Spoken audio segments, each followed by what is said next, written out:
So good morning, everyone, again. Thank you so much for being with us here today. We have a great webinar here on our CalVet veteran homes. Let's start off with this agenda. So opening up this webinar, my name is Nina. I am a CalTap training coordinator with CalTap here at CalVet. First and foremost, this webinar is being recorded. So your presence here today is your consent to participate in this recording. You may also notice that your camera and microphone functions have been disabled. That is on purpose, so that we can preserve some of the bandwidth and limit any unwarranted disruptions. We will have some time for Q&A at the end of our presentation today. If you have any questions that you think of during the presentation, you can go ahead and use that QA function that should be at the bottom of your toolbar.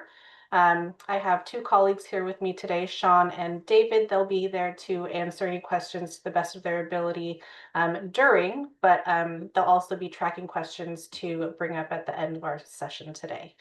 So back to the agenda, we have Ruth here. She is Chief of Operations of our CalVet Veteran Homes Division. She will be presenting on behalf of CalVet Veteran Homes.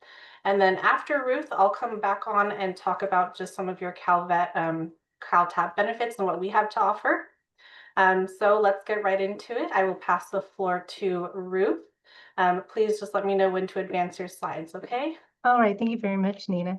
And thank you everyone for allowing me to give you a presentation on veteran homes. As Nina had mentioned, I am the Chief of Operations for the Veteran Homes. I am also a Lieutenant Colonel in the California Army National Guard. So Veteran Homes is close and near to my heart. What I'm going to present to you today is an understanding of our admissions process and our wait lists and the governing laws that surround the admissions process.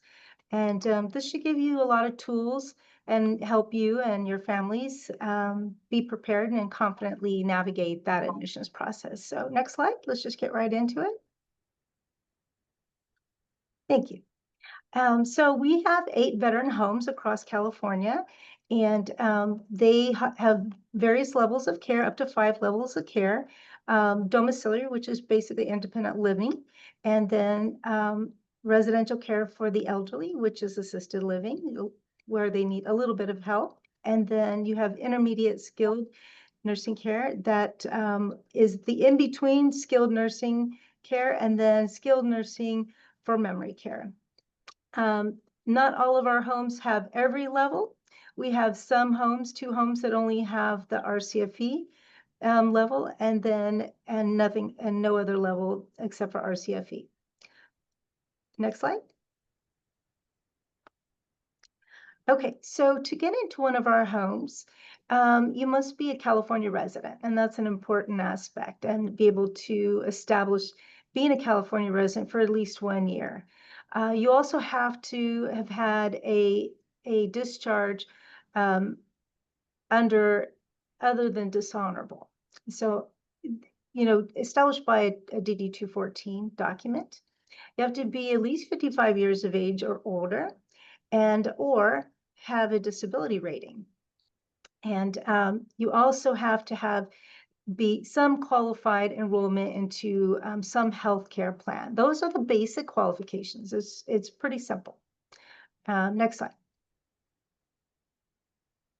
There's some clinical admission requirements, and this is really important because the clinical requirements is how we establish the levels of care, but they also establish what is whether the homes can actually accept a veteran into the care levels, because we cannot take care of a person that is beyond our level of care.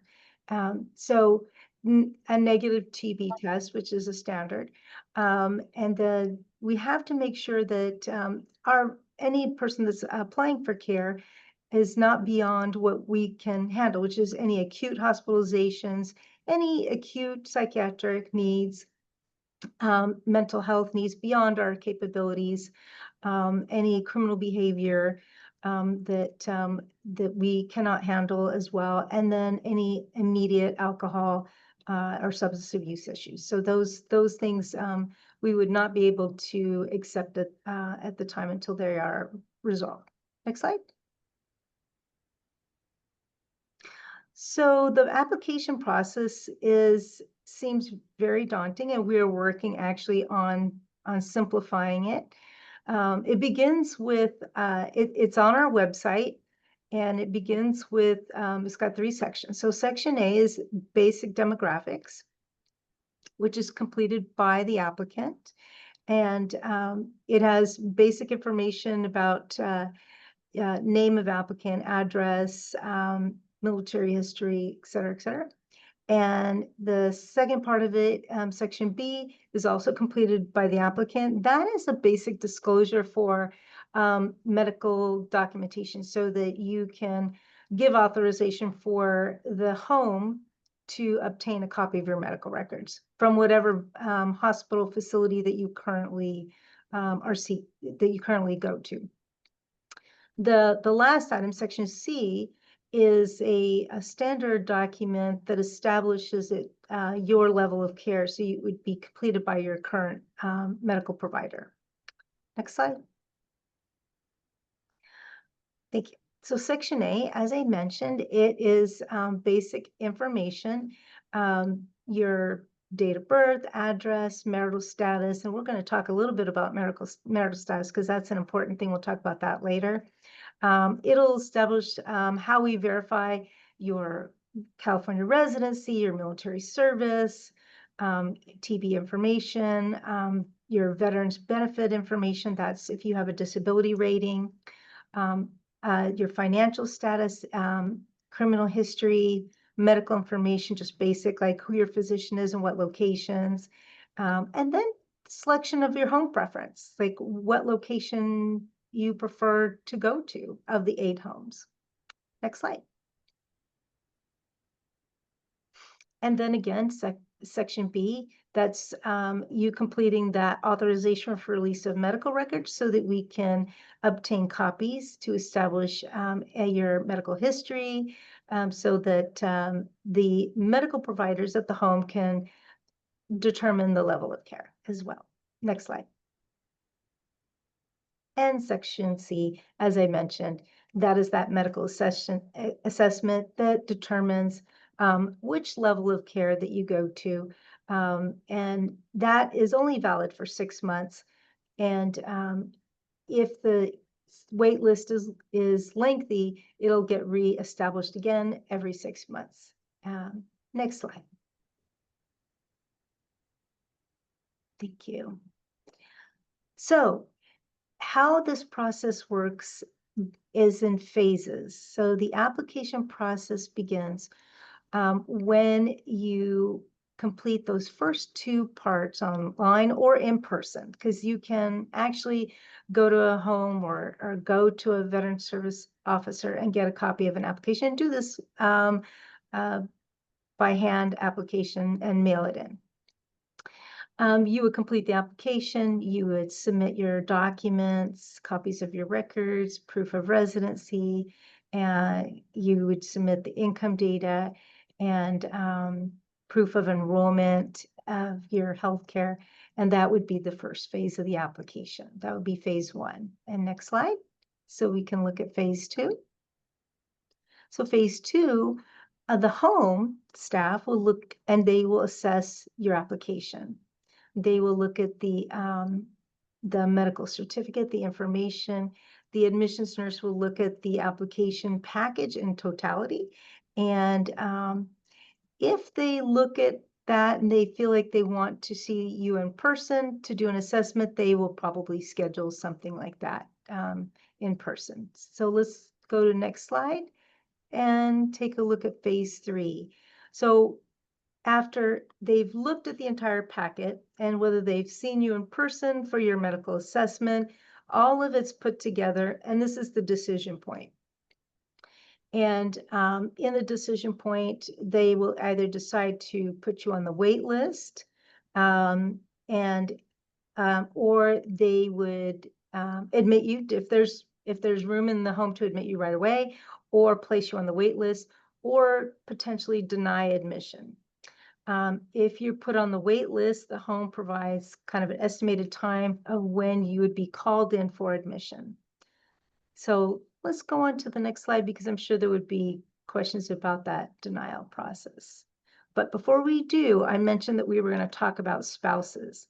So there's a lot to understand about spouses, but instead of reading you all the laws and all these details about the spouses, the most important things to know about spouse entry is that the spouse has to apply at the same time as the veteran.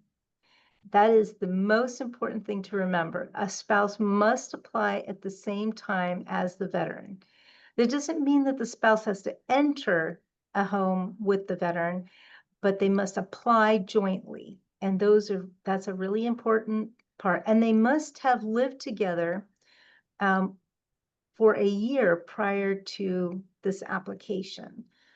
So that is a very important piece of entry into one of the veteran homes. And so that's pretty much the summation of this slide. Admission of non-veteran spouses is allowed, but is always tied to veterans' eligibility and joint residency requirements. So we have a lot of rules around veteran spouse entry, and it's very detailed. So a lot of this is on case-by-case basis as how we review them. So next slide. Okay, we'll continue on a little bit more, because once a veteran is in the home and the spouse is with the veteran, if the veteran does pass away, the spouse can continue to stay in the home, which is important to know. If the veteran is discharged or goes to a higher level of care or a different level of care, the spouse may remain if space is available. And unfortunately, if the veteran and the spouse are divorced, the spouse would have to depart the home unless the spouse is also a veteran or otherwise eligible.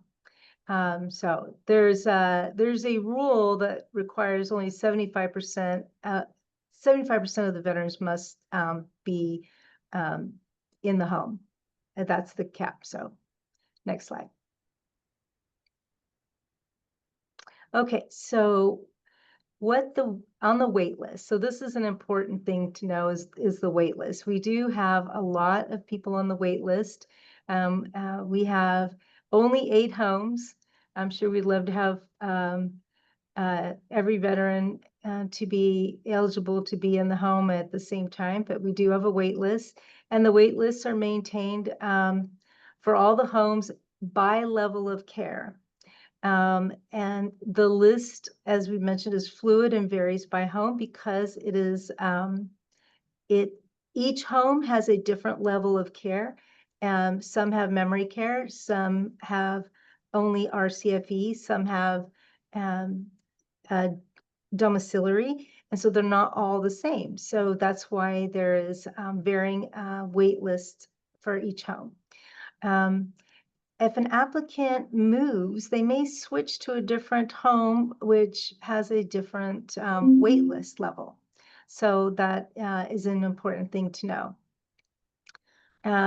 If they do move, then that wait list new location would have to be approved by the administrator and also by our headquarters as well. So next slide. So all of this is tracked in an electronic tracking system, and that is centralized it's centralized in our headquarters, and all of the homes actually have access to it.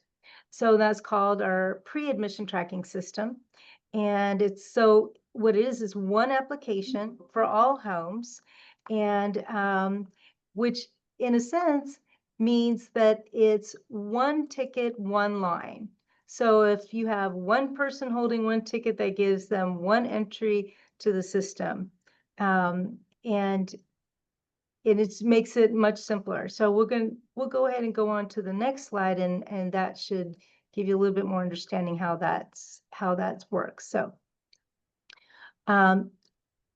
if a person is denied to go into the home, They do have an option to go to a review committee, and they can appeal that denial. And sometimes that means that they might need to get another assessment, they may need to stabilize their health, or they may just need some more documentation.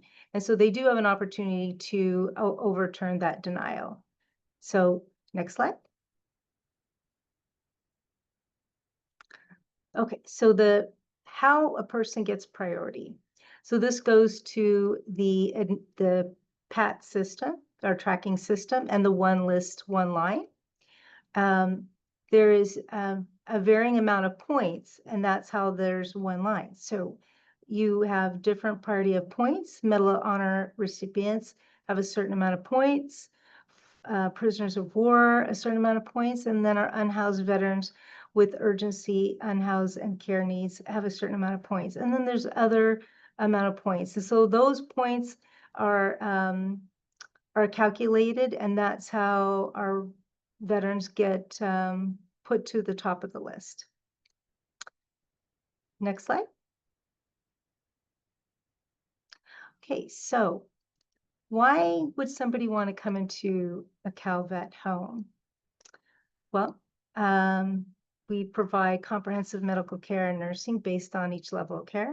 There is 3 meals a day plus snacks, social, recreational, and therapeutic activities, transportation to events, access to our veteran service officers and assistants, but community. But most important, there's camaraderie between veterans and peer support.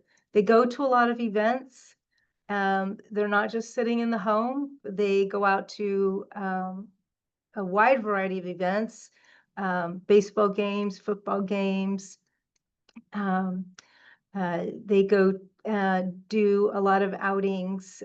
This is all very much supported by the community and by donors. And so it is not just the average long-term care facility. And I think the most important thing is they are surrounded by other veterans. And as a veteran myself, I see that as a very important aspect. Next slide.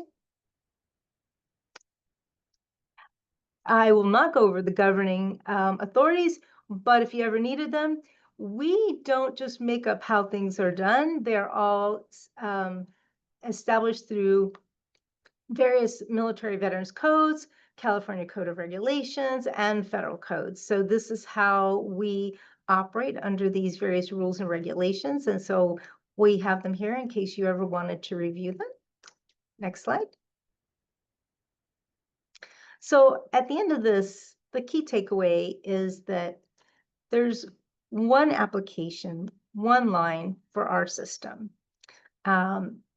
Again, one of the most important things when somebody's applying to a veteran home, if you have a spouse, you must apply jointly if you want to bring your spouse in the home with you, because there are no exceptions, because that's embedded by Military Veterans Code. Eligibility is tied to your veteran status and your California residency. And the wait lists vary by home and by level of care. We do have appeals if a person is denied, and then reapplication is always possible. And the life at a veteran home is comprehensive care plus community. And so those are the key takeaways from this presentation. Next slide. So if you went to our website, that's our website, and you selected healthcare, and then you selected CalVet Veteran Homes, and you selected Get Started, which is this little box down there, that's what it looks like, that would lead you right to the application process. Next slide. This is the phone numbers for all our admissions offices at the various veteran homes. As you can see, these are all 8 homes. We go all the way down from Chula Vista and Barstow in Southern California, as far north as Redding, and all the way nearly to the Bay in Yountville, West LA, Ventura and Lancaster are two homes that are residential care for the elderly. They only have RCFE level care. And then, of course, in the middle of the state, we have Fresno as well. So next slide. And this is my contact information. Thank you very much. I appreciate the time you've given me to give this presentation. I'll pass it back to Nina.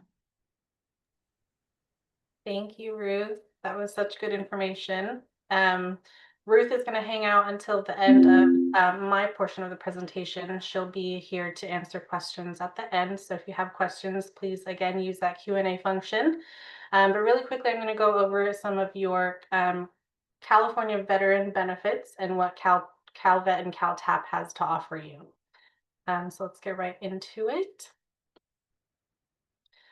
So first off, these are your different entities that are offering your benefits and how they sort of work together in a continuum of care. So of course, at the federal level, you have your Department of Veterans Affairs. These are your benefits that are offered to you nationwide. Then CalVet, we come in at the state level. As a California resident, you are eligible for both your federal benefits as well as CalVet state benefits. Then comes the county. These are your county veteran service offices or officers. These officers that work for the county, they can help you with any of your state benefits, your federal benefits, claims, and so on. They know all of the processes and the paperwork and the form numbers, and they're an excellent resource to you.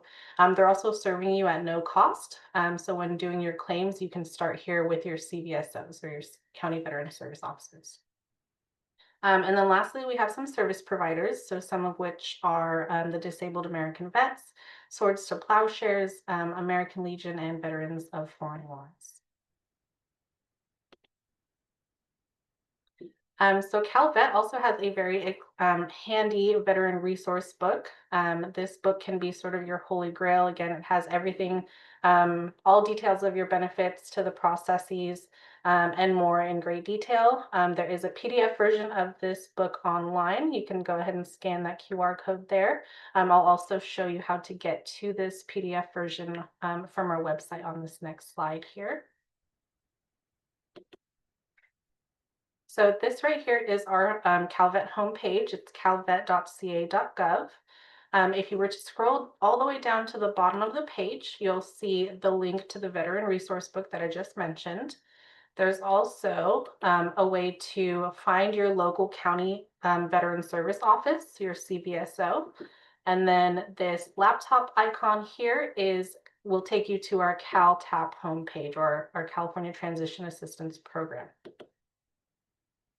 So really quickly, to kind of better understand what CalTAP is designed to inform and connect veterans of all eras to their earned federal and state benefits, as well as provide continued support and assistance as their needs change over time through these 5 pathways here. So core curriculum, education, employment, entrepreneurship, and service providers. All right, so now you're probably wondering what your California benefits are. So let's go over some of them. The very first one is the college tuition fee waiver, which is one of our most popular inquired about benefits. This benefit waives the mandatory system-wide tuition and fees at any state community college, state university, or UC school in California for veteran dependents. It does not include the expenses for books, parking, or room and board.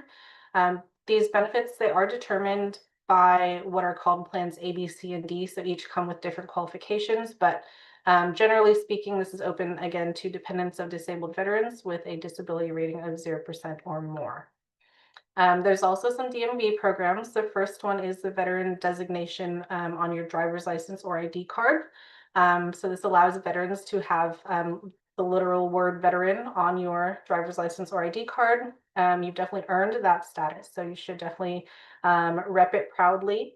Having that status on your ID card comes with other privileges and benefits, such as maybe veteran discounts at certain organizations. You'll have that proof on your driver's license or ID card, so you no longer have to carry around your DD-214. If you are interested in getting that, you'll start off at your local CVSO and provide your DD 214 to them so that you'll receive what's called a veteran status verification form. There's also a DMV registration fee waiver. It's just that. It's a registration fee waiver for our Medal of Honor recipients, American ex-prisoners of war, and our 100% disabled veterans with a mobility impairment. There's also honoring veteran license plates. This is more of a general benefit that is open to the public. It allows you to customize your license plate in support of veterans. So you can choose different emblems to place on your license plate. There is an additional fee to that, but that fee goes back into the veteran community, for example, towards our county veteran service offices. And then there's also the even exchange program. So if you were a qualified military truck driver, um, during your time in service, you may be exempt from the knowledge test portion in order to get your CDL. So essentially, you could trade in your military license for a trucking license if found eligible. If you are, or if you enjoy any fishing and hunting or outdoor activities, you can get a reduced fee license for our honorably discharged veterans with a service-connected disability. To apply for those, you'll go through the California Department of Fish and Wildlife. There's also state park passes, also known as our Distinguished Veteran Pass. It is for our honorably discharged veterans who are also who have a service-connected disability. So this pass gives you access to our state parks at no charge. That includes camping and all-day use. Another option is a California State Library Parks Pass. This is again open to the public. It's a day use access pass for one vehicle. You don't have to be a veteran, but you have to visit your state library. And then lastly, the National State Parks Pass. As a veteran, you get access to all National Parks Pass free of charge. But active duty, you have to renew it every year. As a veteran, you can just apply one time and have it for life. And then also in California, there's property tax exemption for disabled veterans.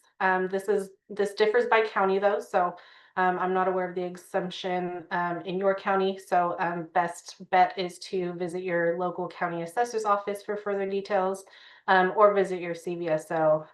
But I've heard it's a super simple process. So CalVet also has what's called our local interagency network coordinators. These are great resources for you and your local community. They're also known as links.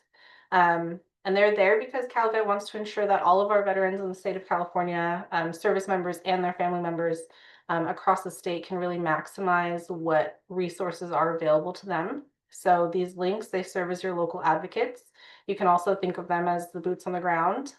It's an easy way to kind of grasp what they do is they link you to your local resources. So they attend various outreach events. They establish communication and good working relationships with local service providers in your area. And they can assist veterans and their families during emergency situations as well. So if you find your county on here, you can also see who to contact for your local link. So really quickly, some of our CalVet resources or our divisions. We have a CalVet Women's Veterans Division. They are designed to connect women with information about their overall veterans benefits, but also women-specific benefits. We also have a minorities and underrepresented veterans division because we all know that California is a very richly diverse state, but also the veteran community is an equally diverse population. So what they do is they ensure that all veterans, regardless of their race, ethnic origin, religion, gender, etc., that they all have access to their earned benefits. One thing that I want to highlight that they do is they help unnaturalized veterans with achieving citizenship. So that's really important these days. We also have a CalVet Home Loans division. So CalVet offers home loans, if you didn't know. They are different from the federal VA home loans. So your federal VA home loans are more of just like a guaranteed loan policy, but they are not the lender, whereas CalVet will be your lender if approved for a CalVet home loan. They offer really competitive market rates. They offer also little to no down payment requirements. The only thing is you have to be a California resident, and the home purchased with the CalVet home loans needs to be your primary residence. We just heard a ton of information from Ruth about our CalVet Veteran Homes division. Can't compete with the information she just gave you there, but we have that to offer as well. And then we have veteran cemeteries and burials. We have four state cemeteries. We have one in Seaside by Monterey. We have one in Redding, and we have one in Yountville. The Yountville is only available to those who resided in the Yountville veteran home. And then we have one in Southern California that is still in the works. So there's also national cemeteries in California, if that's something you're interested in. But if you want to get a head start and start applying for those cemeteries, you'll visit your local CVSO for more information there. Okay, so I know that was a ton of information. We do have ways that you can keep in touch with us if you need a refresher, if you have some questions. So of course you can email us at caltap@calvet.ca.gov. You can also visit our website and register for my CalVet account. You can also find us on social media. We have LinkedIn, Instagram, Facebook, YouTube. YouTube, you can find previously recorded webinars on all different topics, some of which we just kind of hovered over today. And then we also have a constant contact, which you may be aware of because this may be where you registered for today's event, but we do have all of our upcoming virtual and in-person webinars listed there. And then before we get into the Q&A section, please, if you feel so inclined, take our survey and help us improve our product and the content that we're providing to you. Let us know how we did or what we can do better. So I'll leave that up for just a second here. And on the next slide, we have our contact information, and this is the portion where we will open it up for questions and answers. So I'll ask my colleagues, Sean or David, any questions in the Q&A? Absolutely, Nina. Thank you so much. So one of the questions that we have is for Ruth, and it's specifically about the veteran home process.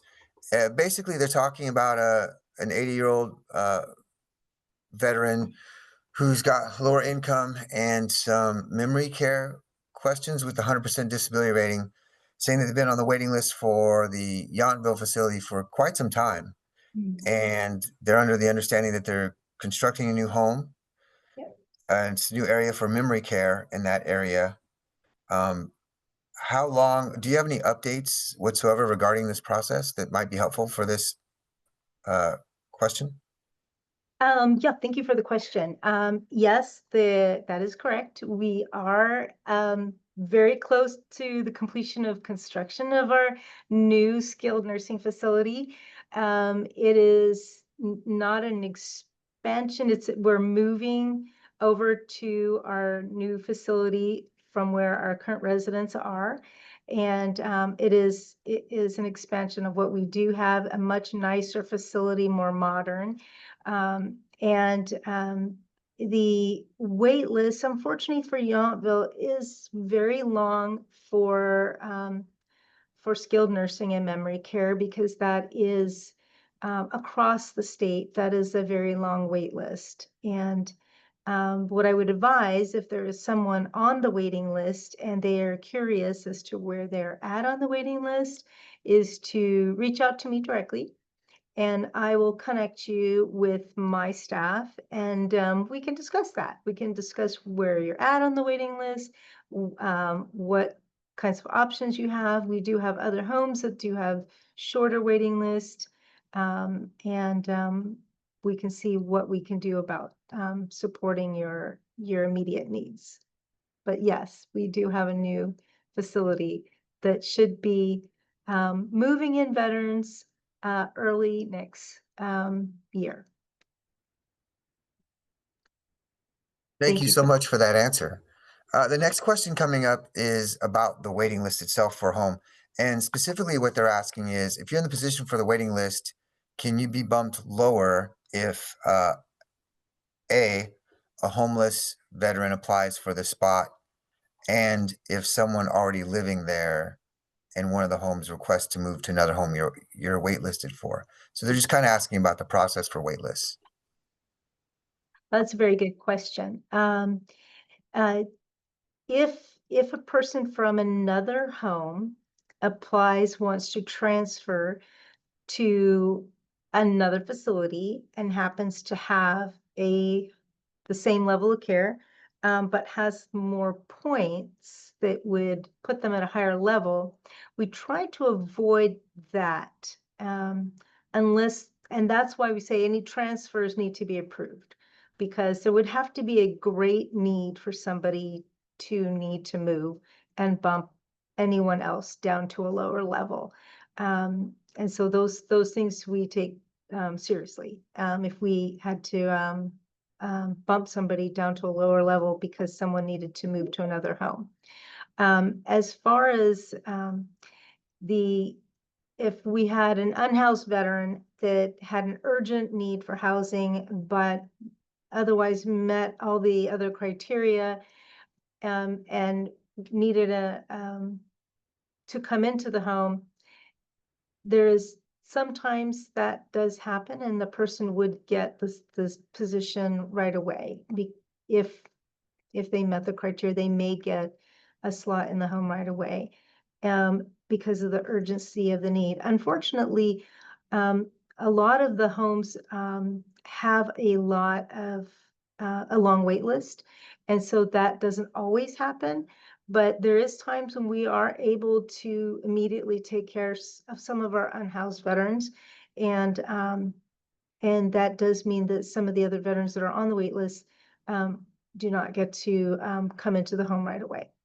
And so that is sometimes the reality of the wait lists. And we are working feverishly to get all of the people on our wait list into the homes as quickly as we can. So to follow up on that statement, if someone was contemplating applying for a veteran's home, when would you best suggest that they begin that process because of the wait list? Oh, well, as soon as they feel they want to enter the home, I guess what I'm hearing is like, should I apply early so that when I'm really ready, that I will get in? And that's kind of what I'm hearing.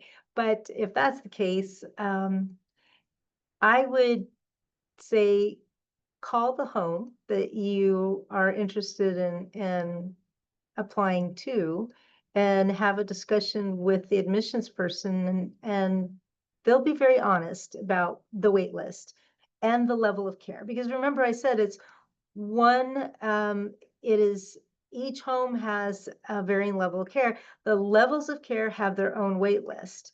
And so if you are at, I would say, a residential care for the elderly wait list, and by the time you want to get into the home, you're at a skilled nursing level or memory care, that wait list is much different.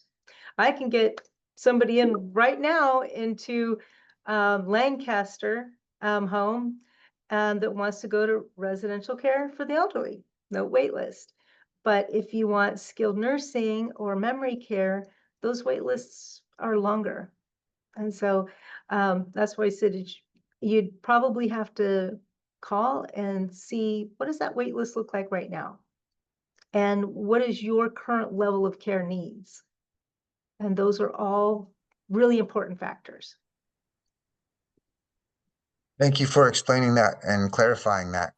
So the next question is kind of in line with that, and it's regarding if a resident begins their journey living in the veterans' homes as independent living, and then their needs progress through time, what does that look like? Is there like an automatic, I don't want to say a progression, but like if your health status does worsen, is it easier to move within the system, or is there any type of challenges that people should be aware of? We do have the priority to age in place. And if a resident needs to go to the next level of care within the facility, that is our obligation, is to move that veteran within that facility for the next level of care. So for example, if you are in Fresno and you are at an RCFE level and you need to move up to the skilled nursing level, they will move you up to that level within that facility. And, you know, if there's availability, unless it's urgent and they don't have the bed. We're obligated to take care of our veterans, and we do that, try to do that within our own system of care. Or we will seek care within the Veterans Administration system. If it's in a facility that does not have that next level of care, say in Ventura, Lancaster, they will seek the next level of care within our care system. So they will seek that level of care either within one of the other veteran homes of ours that have that next level of care. So if they're RCFE level and they need to go to skilled nursing, they will contact one of our other veteran homes and see if they have space available. And they will also make priority to try to get that veteran into one of our other facilities. Unfortunately, the homes are widespread out and families don't always want to move their veteran family member too far away from them. And so that doesn't always work out for families to move their veteran to another city. And so in those cases, then we will work with the VA to find the veteran a VA facility to move them to. So we help with those transitions as well. Thank you. The next question is regarding finances and what it looks like if there's a veteran whose only income is actually the VA compensation. How does that work when they're trying to make payments for the cost of the actual care facility? Um, so if you looked at Military Veterans Code, the Military Veterans Code shows you that each level of care has a percentage is paid by a percentage. So if one level of care says it's 45%, that's 45% of income. If one next level of care is 70%, that's 70% of income. So it doesn't matter what your income is, it's that income. So if you only have that income, then that's what you would pay based off of that income, if that makes sense. Not everybody has the same income, and some people have much less income. That makes sense. I think maybe the question might have been, and you provided clarity, thank you. Because sometimes I know that some income is not taxable, and perhaps the thought was that if the income is not taxable, it doesn't count as income. What you're saying for clarity is that it counts as income. Yes, whatever is counted as income is what the percentage is. Now, if somebody has 70% or more, then that is, we get the per diem from the VA for that. So that's handled much differently. So the finances are a little bit different, and it's very veteran dependent. And so those will be worked out with the veteran and our accounting department, because it's so different for every veteran. Because it's really dependent on their disability rating, what income they have or don't have, and what level of care they're at. Thank you. The next question coming up is about any general changes or impacts from the current status with the federal government and the changes under the administration from the federal side? We have not seen any changes for us. Has not made any changes on our side of the house. We are still operating the same we have. before.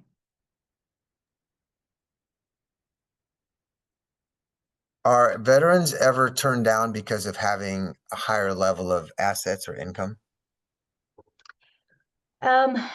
So you're not, we have not turned anyone away for having too much income. It is something that is considered that the VA does have us look at if somebody has too much income. But we have not denied entry due to level of income being too high.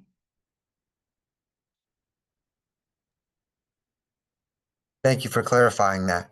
The next question I have is, I'm going to try to phrase this as best I can. Basically, if the veteran has one primary caregiver that they're really attached to, and they're considering looking at the Veterans Homes of California, how does that work out if they've got a caregiver that they're really attached to, but they're considering moving to the Veterans Home? That is a really difficult question to answer because if they're using that caregiver and it's VA, then we just make arrangements for them to get to their caregiver. Because if they're paying for that caregiver through their VA benefits, then it's just a matter of us making sure that they get to that caregiver. And it's dependent on their level of care. Because if they're RCFE and they just need to get to their caregiver, then that's how that's handled. That makes sense. So Yeah, it that's makes a sense. very tough question because it always depends on that level of care. And a lot of times we're just that mechanism to make sure that they get to their care provider. And so they could keep their care provider if necessary, if that's what they want. Thank you. That's an awesome clarification of that question. At the time, we don't have any more questions on the board right now. Well, they had really tough questions.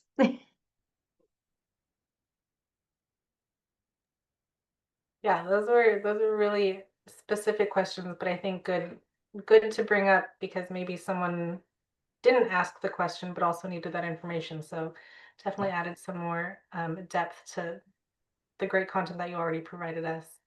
Yeah, I don't see any more questions either. I know we're a little ahead of schedule. But Ruth, again, I just wanted to thank you for being with us here today. Thank you for all the great information that you shared with our California veterans. Um, I guess if there's no more questions, then we can end this a little bit early.